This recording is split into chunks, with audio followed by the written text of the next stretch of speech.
Hello दोस्तों, welcome to our vlog on Darjeeling Sandakphu Phalut trek series part 1। North Bengal के famous Mahananda नदी के ऊपर बने हुए ब्रिज से हम सिलीगुड़ी से दार्जिलिंग की ओर रवाना हुए हैं।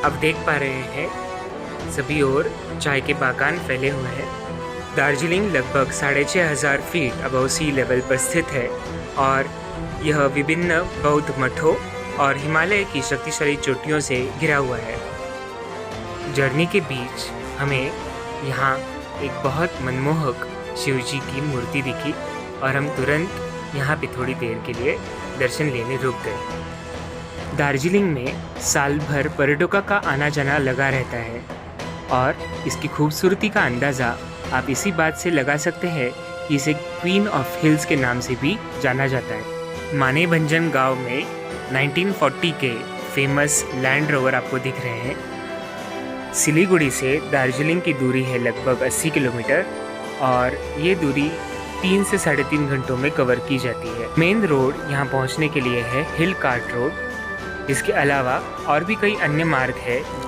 जैसे रोहिणी, पानखाबरी या मिरिक। मार्च और अप्रैल महीनों में बसंत ऋतु होने की वजह से यहाँ रोडोडेंड्रॉन और मैग्नोलिया ये फ्लावर्स बहुत ज़्यादा तादाद में खिलते हैं। सभी घरों के एंट्रेंस पर की गई फूलों की सजावट आपका मन मोह लेती है।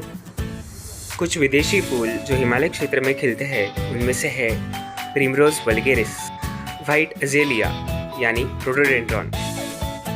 दार्जिलिंग का मौसम सुहावना और सुकून देने वाला होता है। दार्जिलिंग नाम दो शब्दों का मेल है जिसका अर्थ है दोरजे या थंडरबोल्ट और लिंग या प्लेस। यहाँ मॉनसून और विंटर्स को छोड़कर लगभग पूरे वर्ष वसंत की तरह मौसम की स्थिति होती है।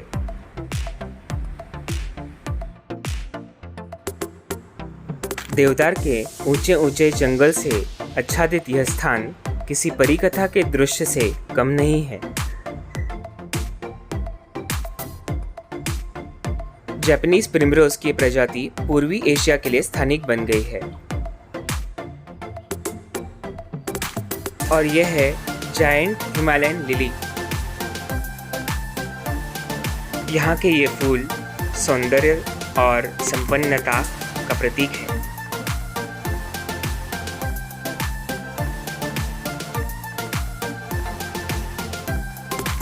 खासकर शरद ऋतु में पाए जाने वाले कमेलिया फूल और ये येलो रेड प्रिमरोज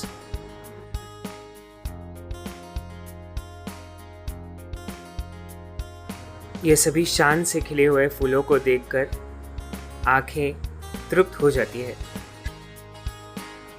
सामने आपको दिख रहा है जापानीज पीस पगोडा।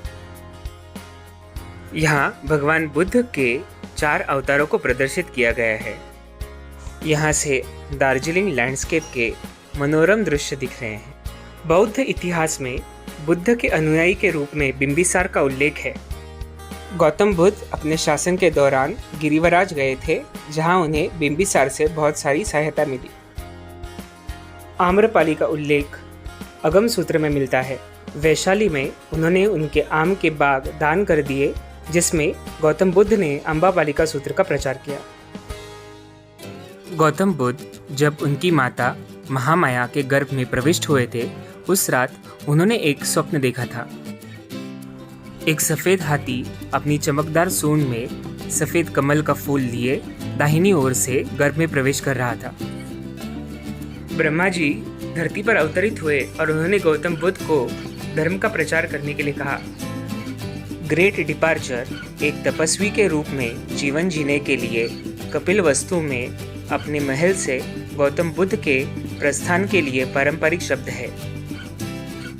सामने ये चित्र आपको मारा राक्षस के बारे में बताता है जो बौद्ध ब्रह्मांड में मृत्यु, पुनर्जन्म और इच्छा से जुड़ा जाता है। भगवान बुद्ध की ये मुद्रा विश्व शांति का स्वरूप दर्शा रही है। सद्धर्म पुंडरीक सूत्र। पुंडरीक का अर्थ होता है कमल यानी पवित्रता और पूर्णता का प्रतीक।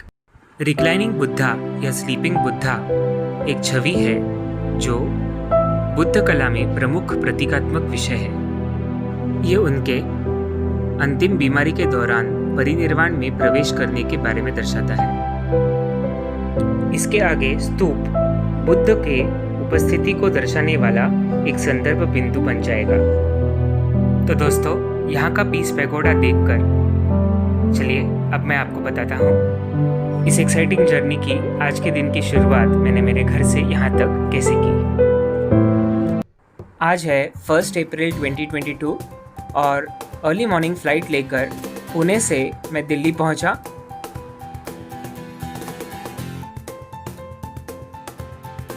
दिल्ली में टर्मिनल चेंज किया T1 से लेकर T2 और आगे की connecting flight Delhi to Bagdogra के लिए रेडी हो गया। ये सुबह 7:30 बजे निकलने वाली 2 घंटे की फ़्लाइट थी जो मुझे 9:30 बजे तक बागडोगरा पहुंचा देने वाली थी। इस जर्नी को लेकर मैं बहुत ज़्यादा एक्साइटेड था क्योंकि मुझे नॉर्थ साइड की विंडो सीट मिली थी और जो कि ये फ़्लाइट दिल्ली टू बागडोगरा है, नेपाल के ऊपर से होते हुए गुजरेगी। आइए मैं आपको दिखाता हूँ कौन कौन से माउंटेन पीक्स मुझे दिखाई देंगे। जैसा कि आप मैप में देख रहे हैं, नेपाल के नदन बॉर्डर के ऊपर स्थित लगभग सभी हिमालयन पीक्स हमें दिखने वाले हैं। अन्नपूर्णा माउंटेन रेंजेस, उसके आगे माउंट मनासलू, थोड़ा और नीचे की तरफ माउंट एवरेस्ट, माउंट मकालू और आगे की तरफ माउंट कुंभकर्ण और पीछे दिख रहा है हमें माउंट कांचनजंगा। कांचनजंगा की हाइट है लगभग 8,600 मीटर और ये इंडिया का हाईएस्ट हिमालयन पीक है क्योंकि ये इंडिया और नेपाल के बॉर्डर पर स्थित है। और ये देखिए, सही में हमें फ़्लाइट से एक एक करके ये हिमालयन पीक्स दिखने चालू हुए हैं। हिमालय निस्संदेह दुनिया की सबसे शानदार प्राकृतिक सौंदर्यों में से एक है और इसे अपनी आंखों से देखना एक शानदार अनुभव है। यहाँ 4 बड़े पर्वत शिखर के दृश्य है: mount Everest, mount Kangchenjunga, mount Lhotse और माउंट मकालू। ये दुनिया की 5 सबसे ऊंची चोटियों में से 4 है। कांचनजंगा नाम की उत्पत्ति तिब्बती मूल के 4 शब्दों में से हुई है जिन्हें आमतौर पर कांग, छेन, देंग, जौ लिखा जाता है। सिक्किम में इसका अर्थ है विशाल हिम की 5 निधियाँ। बादलों से नीचे की ओर आकर बागडोगरा में लैंडिंग करने के लिए हमारा विमान अभी रेडी हो रहा था और मैं बाहर के ग्रीन व्यूज़ को देखकर मंत्रमुग्ध हो गया। बागडोगरा यह दार्जिलिंग, गंगटोक, कुर्सियोंग, कालिम्पोंग, मिरिक और नॉर्थ बंगाल के अन्य हिस्सों के हिल स्टेशन के लिए एक गेटवे है और सालाना हज़ारों पर्यटकों को देखता है। ये एक इंटरनेशनल एयरपोर्ट है जो इस क्षेत्र के लिए एक प्रमुख परिवहन केंद्र है। बागडोगरा सिलीगुड़ी सिटी से केवल 15 किलोमीटर की दूरी पर आउटस्कर्ट्स पर स्थित है। मैं दार्जिलिंग संदकफू फालुत का ये track youth hostel association of India यानी YHI के द्वारा आयोजित किए हुए ट्रैक रूट से कर रहा हूँ। इसके complete day wise detailed itinerary मैं नीचे दिए गए डिस्क्रिप्शन बॉक्स में शेयर कर दूंगा।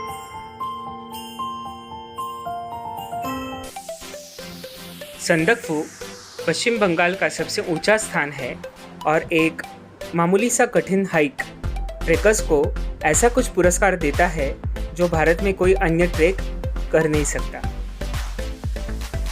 दार्जिलिंग की वादियों में ये स्थान ऐसा है जहाँ 2 धर्म एक साथ पूजे जाते हैं, यानी भगवान शिव के साथ विराजते हैं महात्मा बुद्ध। जैसे ही हम घुमावदार रास्तों से ऊपर की तरफ जा रहे हैं, मौसम और भी ज़्यादा ठंडा हो रहा है। अगले 10 दिनों के लिए मौसम का अनुमान यह बताया है कि थोड़ा क्लाउडी रहेगा और टेम्परेचर 6 डिग्री से लेकर 14 डिग्री तक वेरी करेगा। दार्जिलिंग हिमालयन रेलवे पहले और अभी भी पहाड़ी यात्रा रेलवे का एक सबसे उत्कृष्ट उदाहरण है। 2 फीट चौड़ा नैरो गेज का ये सिंगल ट्रैक लगभग 1000 फीट से 6000 फीट की ऊंचाई पार करने के लिए उस टाइम की लेटेस्ट टेक्नोलॉजी यानी रैक एंड पिनियन व्यवस्था के ऊपर काम करता है। दार्जिलिंग के पहले आता है घूम और सोनादा रेलवे स्टेशन। स्केड्यूल के हिसाब से दार्जिलिंग में हमें इंटरनेशनल यूथ हॉस्टल में दोपहर 3 बजे के पहले रिपोर्ट करना था और मैं इन टाइम वहाँ पहुँच गया। और वेलकम करने के लिए ये हमारा लोकल साथी।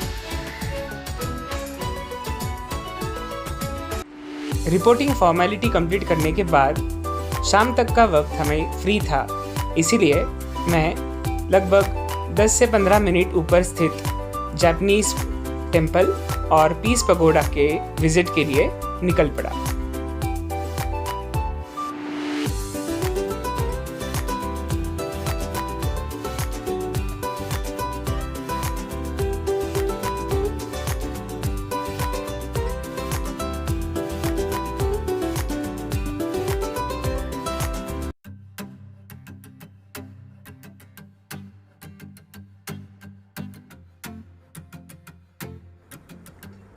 आप देख पा रहे हैं हिमालयन बिच्छू घास के बीच में खिले हैं ये कोबरा लिली।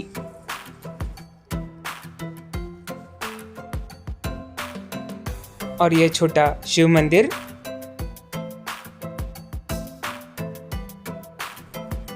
अति सुंदर वाइट और पिंक रोडोडेंड्रॉन के फूल।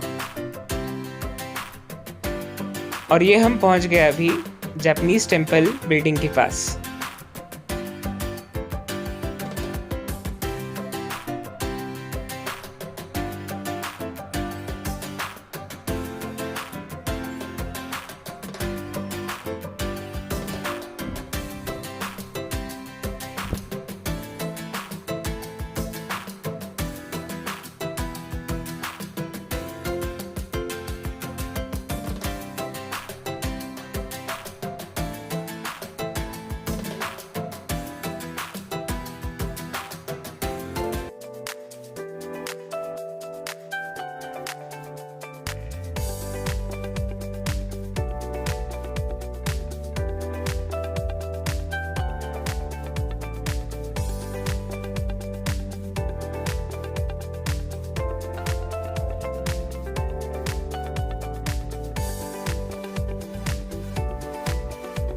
तो दोस्तों, आज का ये डे 1 यही कंप्लीट कर रहा हूँ। कमेंट करके ज़रूर बताइए आपका अनुभव और वीडियो को लाइक और चैनल को सब्सक्राइब ज़रूर कीजिए।